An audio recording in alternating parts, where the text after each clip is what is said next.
Hello friends, welcome back to Clipflix for another movie recap video. Today we are going to talk about romance and drama movie, titled The Fault in Our Stars from 2014. Spoilers ahead. Watch out and take care. A teen young lady named Hazel Grace Lancaster is lying in the grass gazing up at the stars. She expresses that she accepts we're permitted to decide how to recount miserable stories, and that albeit one can gloss over it and say there's nothing that can't be fixed with a Peter Gabriel song, it's not true. Hazel experiences stage 4 thyroid cancer and is generally seen conveying an oxygen tank with a cannula in her nose for her to breathe. At the command of her mom Franny, father Michael, and her doctor Maria, she goes to a disease support bunch at a congregation called the Literal Heart of Jesus. The individual running it is a man named Patrick, who had testicular cancer growth. Franny needs Hazel to make companions, yet as Hazel says, the main thing more regrettable than gnawing it from malignant growth is having a kid that bites it from cancer. One day when she goes to the group, Hazel bumps into Augustus Waters. During the meeting, Gus gazes at Hazel. Patrick first calls on Gus's friend Isaac, who had a tumor in his eye and now wears a glass, though he is thankful because of his smoking hot girlfriend Monica. When Gus is called on, he says that he has been in remission from osteosarcoma after having half of his right leg amputated. Patrick asks him if he has any fears, and Gus states that he fears oblivion. Hazel shoots this down by saying that eventually, everything and everyone will be gone and forgotten, and if that scares him, he should ignore it. After the meeting, Hazel waits for her mom, and Gus comes out to chat with her. They see Isaac and Monica making out and groping each other, then repeating, always to one another. Gus explains to Hazel that this is their way of saying they will always love each other. He asks Hazel her name and tells her she's beautiful. He then puts a cigarette in his mouth, which upsets Hazel because it has ruined her impression of him. Gus explains that he never lights or smokes the cigarettes he puts between his teeth so as to not give the killing item any power. He invites Hazel to watch a movie. While Gus recklessly drives to his house, he asks Hazel about her cancer story. She tells him through flashbacks that she was diagnosed when she was 13. Hazel and Gus arrive at his home and meet his parents. He brings Hazel to the basement and asks her to tell him her real story, not her cancer story. She claims to be unremarkable, but he rejects that. He gives her a copy of his favorite book based on his favorite video game, Counterinsurgents. Hazel, in return, recommends her favorite book, An Imperial Affliction, which is about a girl that has leukemia, but she tells Gus that it is not necessarily a cancer story. Hazel waits for Gus to call her back and, after a few days, writes him a message after completing An Imperial Affliction. Expresses surprise that the book ends in the middle of a sentence. Hazel excuses herself from dinner to talk to Gus on the phone, but they are interrupted by Isaac crying out the lyrics to a song in the background. Gus invites Hazel over, where he discovers that Monica broke up with Isaac before his surgery. Gus says Isaac is having a psychotic episode, while Hazel says Isaac's reaction to the breakup seems normal. Gus allows Isaac to take out his anger on his basketball trophies. As Isaac destroys them, Gus tells Hazel about the end of the book and she tells him that she wrote hundreds of letters asking the book's author, Peter Van Houten, questions about what happened. After the story, one evening during a telephone conversation, Gus tells Hazel that he tracked down Van Houten's assistant and got a response from a message he wrote to Peter Van Houten.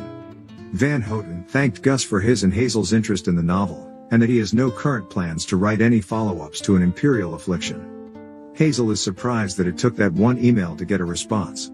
She decides to write her own email back to Van Houten to ask her questions. A few days later, Hazel gets her own response from Van Houten, who also thanks her for her interest in the story, and even invites her to visit him in Amsterdam. Overjoyed, Hazel tells her mother, and while she wants to make her daughter happy, she knows they wouldn't be able to afford it. Hazel later reads the email to Gus, and they stay talking until 1 a.m. Hazel decides it's time to hang up.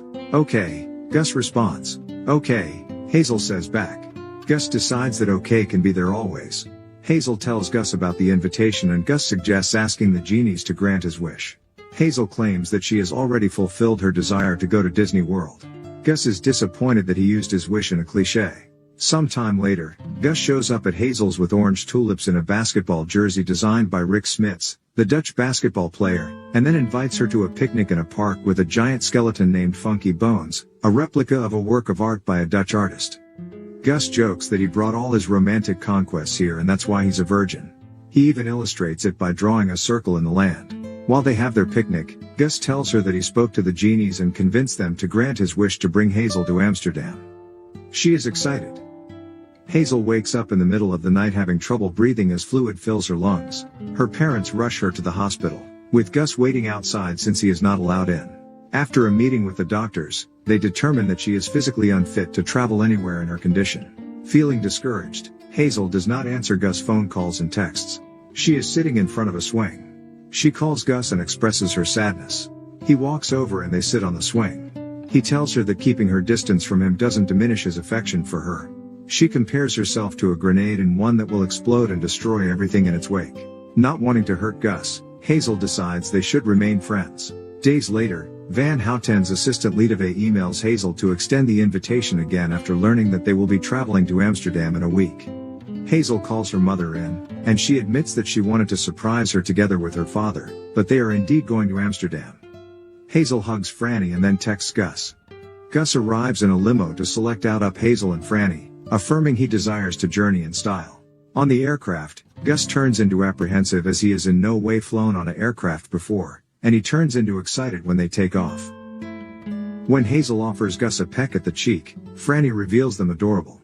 On their first day in Amsterdam, Hazel and Gus cross a canal and go to a Dutch restaurant, Orangey. Hazel is wearing a pretty blue dress given to her by Franny.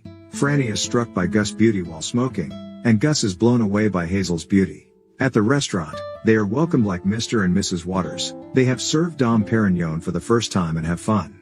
They have dinner and Gus proudly declares his love to Hazel, which gives her a big smile.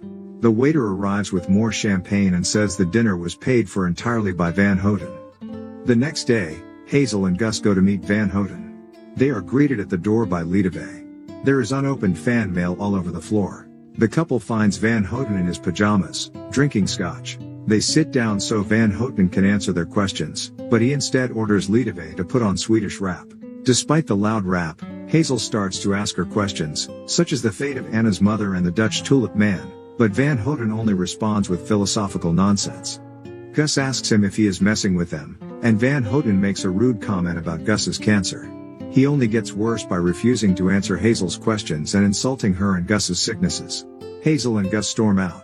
Van Houten asks her why she dwells on these questions, and Hazel just tells him to go fuck himself. Liedewee, shocked by Van Houten's behavior, offers to escort Hazel and Gus to the Anne Frank house. Since there is no elevator, Hazel has to climb all the stairs and up the ladder, which strains her breathing. Hazel and Gus share their first kiss. The spectators, including Liedewee, applaud them. They go back to Gus' room and have sex for the first time. On their last day in Amsterdam, Hazel and Gus have breakfast with Franny before walking alone together. They sit on a bench and Gus tells Hazel that when she was in the ICU, he felt a pain in his hip and got a PET scan. Hazel already knows what he's going to tell her. Gus says the scan lit up like a Christmas tree, and the cancer returned and spread through his body. Hazel puts her head on his shoulder and cries. Hazel, Gus, and Franny return to Indianapolis with Michael picking them up. A few days later, Hazel and Gus hang out with Isaac, who is now completely blind and tells them that Monica hasn't spoken to him since the breakup. To cheer him up, Hazel and Gus buy eggs, and they go to Monica's home and let Isaac pelt her car with eggs. Gus calls Hazel in the middle of the night to ask her to come to the gas station to help him. She drives over there to find him sitting in his car, covered in his own mucus and vomit, with an infection in his abdomen. Hazel calls an ambulance, despite Gus's pleas not to. The ambulance arrives and takes Gus to the hospital. Gus undergoes further cancer treatments until the doctors decide to stop him from chemo. Hazel is now the one who is rejected in her hospital room because she is not part of the family. Now he needs a wheelchair to get around. Hazel takes him to the park with the Funky Bones replica for a picnic. He expresses his desire to have had an impact on the world before his death and his need to live an extraordinary life. Hazel takes offense and tells her that she doesn't need to do all this because she and her parents love her and that should be enough. He says he is sorry and they drink champagne. Hazel joins Gus and Isaac at the church for what is a pre-funeral that Gus wants to witness, since he wants to attend his own funeral. Isaac starts off a eulogy with a touch of humor, but says that if he ever is given robot eyes, he would deny them because he doesn't want to see a world without Gus. Hazel goes up and starts to talk about her love story with Gus. They both say, "I love you," to each other one last time. Gus dies 8 days later. The Lancasters receive a telephone call in the middle of the night to hear the news. Hazel's parents walk into her room, and without a word, she knows what is wrong and begins to cry. A funeral is held for Gus. Hazel and her parents leave, And as the preacher speaks, Hazel is surprised to see Van Houten there. Hazel is called to speak, corrects the preacher saying she is Gus' girlfriend, puts a pack of cigarettes among the flowers on his casket, and gives a new eulogy which she finds more suited to the funeral audience. After the funeral, Hazel decides to go home alone and Van Houten gets into her car. There he discovers that he and Gus kept in touch before his death, and Gus told Van Houten that he could redeem himself by visiting Hazel and answering her questions. He reveals that Anna was based on Van Houten's 8-year-old daughter who died of leukemia. Before she angrily drags him out of his car, Van Houten hands Hazel a letter, which she crumples up and throws away. She drives away. Later, Isaac comes over to visit. He tells Hazel that Gus really loved her. He asks her if she read the letter from Van Houten, which happened to be written by Gus. She realizes that the crumpled letter she threw away in the car is from Gus and not from Peter Van Houten.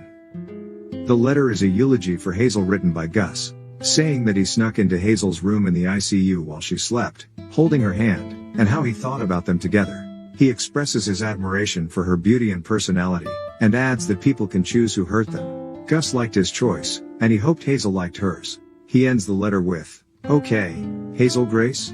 The film ends with Hazel still lying in the grass and looking up at the stars, replying, "Okay." That is the end of the story. Don't forget to subscribe to our channel and turn on notifications. Thanks for watching.